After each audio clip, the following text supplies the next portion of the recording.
نحمده ونصلي ونسلم على رسوله الكريم أما بعد فأعوذ بالله من الشيطان الرجيم بسم الله الرحمن الرحيم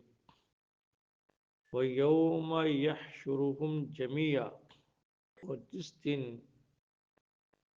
وہ اکٹھا کرے گا ان سب کو یا معاشر الجن اے جنات کے گروہ قد استکثرتم من الانس تحقیق تم نے بہت زیادہ ملا لیے انسان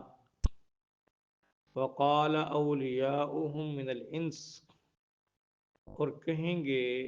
ان کے دوست ساتھی انسانوں میں سے ربنا اے ہمارے پروردگار استمتع بعضنا ببعض فائدہ اٹھایا ہمارے بعض نے بعض سے وبلغنا اور ہم پہنچے اجلنا الذی اجلت لنا اس مدت کو جو تو نے ہمارے لیے مقرر فرمائی قال فرمائیں گے اللہ تعالیٰ النار مثواکم جہنم تمہارا ٹھکانہ ہے خالدین فیہا اس میں رہیں گے ہمیشہ الا ما شاء اللہ مگر جو اللہ چاہیں ان ربک بے شک آپ کے رب حکیم حکمت والے ہیں علیم جاننے والے ہیں وکذالک ایسے ہی نولی ہم دوست بناتے ہیں بعض ظالمین بعض ظالموں کو بعض کا بما کانوا یکسبون اس سبب جو وہ کچھ کماتے ہیں یہ قیامت کے ایک منظر کو اللہ رب العزت نے بیان فرمایا کہ جہاں ساری مخلوقات کو انسان کو جنات کو باقی حیوانات کو سب کو اکٹھا کریں گے اور پھر خاص طور پر انسان اور جنات سے حساب کتاب کا معاملہ ہوگا تو اللہ رب العزت جنات کو مخاطب کریں گے وہاں جنات نظر آئیں گے یہاں تو جنات نظر نہیں آتے وہاں نظر آئیں گے وہاں جنات بھی نظر آ رہے ہوں گے فرشتے بھی نظر آ رہے ہوں گے وہاں کا ماحول ہی عجیب ہوگا تو اللہ رب العزت پوچھیں گے یا معشر الجن جنوں کے گروہ تم نے بہت سے انسان ملا لیے ان کو اپنے تابع کر لیا اور ان کو اپنے کاموں پہ لگا لیا تو انسان بھی کہیں گے جو ان کے دوست ہوں گے کہ اے ہمارے پروردگار ہم نے بعض سے فائدہ اٹھایا ہوتا یہ ہے کہ انسان جنات سے فائدہ اٹھاتے ہیں اور جنات انسانوں سے فائدہ اٹھاتے ہیں انسان تو یہ کہ وہ جنات سے بہت سے کام نکلواتے ہیں جیسے آج جادو کے زور پر یہ مزاروں پہ ملنگ بیٹھے ہوتے ہیں جو جنات خیر اللہ کی تعظیم کرتے ہیں جنات ان کے کام کرتے ہیں لوگ ان کی پناہ پکڑتے ہیں وہ ان کے پھر کام کرتے ہیں اور یہ انسان جنات کے کام آتے ہیں جیسے وہ چاہتے ہیں بری کرتے ہیں ہوا یہ کہ بہت سے مقامات ایسے جہاں سے انسان گزرتے تو شیاطین اور جنات ان کو چھیڑتے طائف کے علاقے میں ایک جگہ تھی جس کا نام وجع واو جیم عین جہاں بڑے جنگلات چشمے اور پہاڑی علاقہ جیسے ویران جنگل بیابان وہاں جنات رہتے تھے اور عموماً ایسی جگہ پہ ہوتے ہیں جو ویرانہ ہوتا ہے جنات وہاں آ کے بسیرا کر لیتے ہیں خالی گھر ہوتا ہے عرصے سے پڑا ہوتا ہے جنات آ کے وہاں بسیرا کر لیتے ہیں ویسے رہتے تو ہر جگہ پہ ہے تو یہ طائف کے علاقے میں وجہ جگہ پہ جنات کا بسیرا تھا لوگ جاتے طائف میں تو راستے میں یہ جنات ان کو تنگ کرتے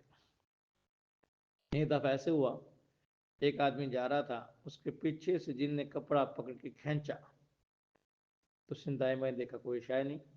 پھر ذرا سے آگے گیا تو پھر اس نے کپڑا کھینچا شرارت کی ڈر گیا اس کو پتا تو تھا کہ جنات یہاں رہتے ہیں، تو وہ کہنے لگا انسان کے خدا کے لیے مجھے کچھ نہ کہو، میں تیری پناہ میں آتا ہوں، یہ میرے پاس ستو ہے، کھجوریں ہیں، گھی ہے، یہ فلاں چیز ہے، میں آپ کے لیے یہاں رکھ جاتا ہوں۔ وہ جن سمجھا بڑا سوچتا سوچتا بھی میں تھوڑا سا اس کا کپڑا کھینچ کے ڈر ہی گیا۔ سو جن میں بھی اس کی تفصیل آگے آ جائے گی کہ کان رجال من الانس یعوذون برجال من الجن، کہ بہت سے انسان اور جنات کی پناہ پکڑتے ہیں، حالانکہ پناہ تو اللہ کے لیے نہیں چاہیے۔ تو یہ تھوڑی سی بات پہ ان کی پناہ پکڑنے لگ گیا۔ دیکھیں اللہ رب العزت نے انسان کو جنات سے زیادہ طاقت دی ہے روحانی طور پر، اس کا اللہ شانہ پہ توکل اعتماد ہو تو جنات کچھ بھی نہیں ہے، جنات ان سے ڈرتے ہیں۔ ایسے ہی ایک جنگل میں ایک آدمی جا رہا تھا تو اکیلا تھا، اس نے کہا او یار جنگل ہے، اور وہاں جنات تھے، وہ ڈرے کھڑے تھے کہ بندہ آ رہا ہے انسان۔ اس نے جب کہا نا کہ دیکھو یار جنات نہ ہو یہاں، وہ کہتے وہ ہم تو ویسے ڈر رہے تو ہم سے ڈرتا پھر رہے۔ تو انسان بھی کہیں گے کہ اللہ ہم نے بعض سے فائدہ اٹھایا ہے اور ہم پھر اس مدت کو پہنچ گئے جو آپ نے ہمارے لیے مقرر کی تھی، یعنی موت، اور ہم نافرمانی میں زندگی گزارتے رہے، ایک دوسرے کے اوپر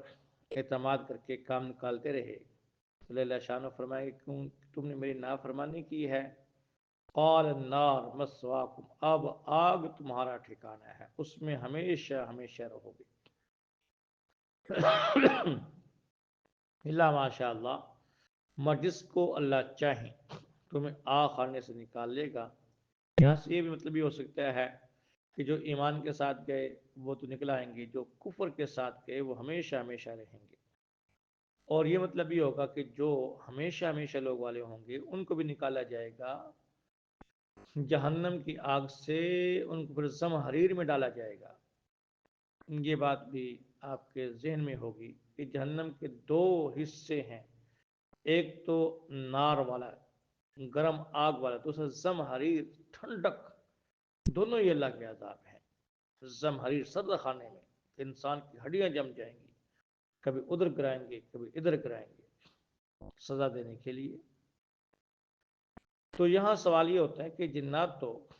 آگ کے ہیں، ان کو آگ سے کیا تکلیف ہوگی؟ آگ کو آگ میں ڈال دو کون سا تکلیف ہوتی ہے؟ یاد رکھیں اللہ شانوں کی ترتیب ہے، وہ آگ سے ان کو تکلیف پہنچائیں گے۔ ایک ایسی ملحد نے کسی عالم سے یہ سوال کیا کہ دیکھو یہ جنات آگ کے ہیں، آگ میں ڈالے جائیں گے تو کیا تکلیف ہوگی؟ اس نے اٹھا کے ایک مٹی کا ڈھیلا مارا اس پہ، اس نے کہا مجھے کیوں مارا؟ اس نے کہا یہ آپ کو تکلیف ہوئی، آپ تو مٹی کے بنے ہیں تو مٹی سے تکلیف کیسے؟ اس نے کہا ہو جاتی ہے۔ اس پر کہنے لگے کہ ایسے ہی آگ سے بنی ہوئی مخلوق کو آگ سے تکلیف ہو جاتی ہے۔ وَكَذَلِكَ نُوَلِّي بَعْضَ الظَّالِمِينَ بَعْضًا، ہم ایسے دوسرے کو دوست بناتے ہیں ظالموں کو ظالموں کا، تاکہ وہ دوسرے سے مل کے جو نافرمانیاں کرتے ہیں، حکم دوریاں کرتے ہیں اللہ شان ہو، ان کی سرکشی کو بڑھانے کے لیے ان کو آپس میں ملا دیتے ہیں، پھر وہ اکٹھے ہو کر دین کی مخالفت کرتے ہیں